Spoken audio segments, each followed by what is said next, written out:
Hi, I'm Kelley Knitz of the Kelley Knitz Team. I'm Ann Contot with the Kelley Knitz Team and Remax Preferred.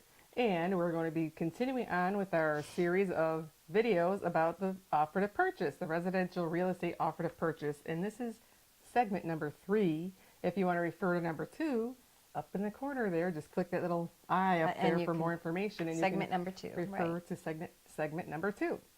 And the first thing we're going to be talking about are the termination procedures for this contract.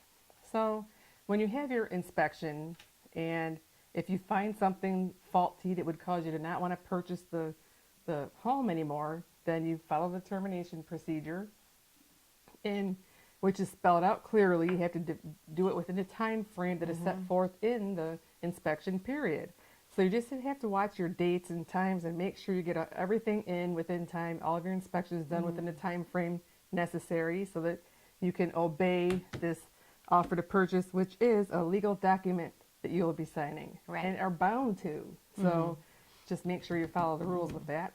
And we help you with that too. We remind you when your inspection period is ending and when you have to get things resolved. The seller another part of the contract is the seller needs to maintain the property, keep the utilities on, keep mowing the grass and things like that until you take possession.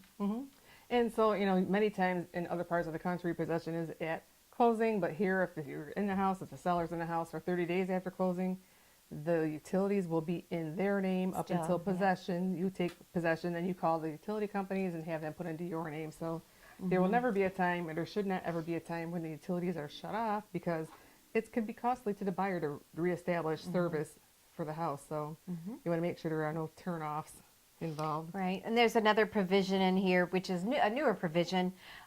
We have electronic signing software that we use. It's called Dot Loop, and here it's just saying this may be executed by electronic signatures or may not. It's just where most of the time people say may, because it is a very convenient way to. And in the past, Ann, we used to be faxing everything, and the fax copies are not even clear. You can't even read them. So this has been a godsend for us. It really is. We really do like to have and use the signature by electronic signature, because it's just so much easier. Just click a few buttons and you're done. Yep. I guess the downfall part of it would be that if you're not reading what you're clicking and signing. So yeah, and then some people are not tech savvy and they're not comfortable with that, and we of course, we would just do it in person then. It is very simple though. So then you also have the right to have an attorney review these documents. You have 3 days excluding holidays and weekends. And then you also have an area where you can put additional terms, such as if you want the buyer to pay your closing costs, or if you want something to be included in the property, or any other term, negotiating term.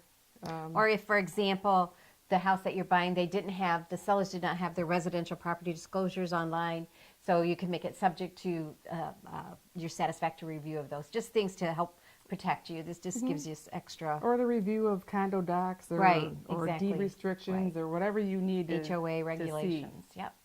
And then here we are, a place for your signature. And we usually, there is a spot here for a time, the limit of the offer. So we usually fill that out so that you're not in this forever. We usually give the seller 2 days. Yes, it has to expire. There has to be a beginning and an end to any contract. Right. So, and we usually give a day or two for the seller to respond. It depends on if it's a hot property. It depends on the time frame of the buyers. I mean, if they're in a hurry, if they can respond by talking to the other agent, we might be able to. Some people like to negotiate over the phone. I prefer things in writing just because it's better that way, because people can change their minds so quickly without it being in writing. So, and then, of course, you have to initial the bottom of every page and sign, and we have our license numbers on the form, and then we get all of our documents together and submit it to the seller. Yep. And that's your offer to purchase. That is segment 3. Again, if you want to refer to segment 2, up in the corner. And thanks for joining us for Coffee Talk.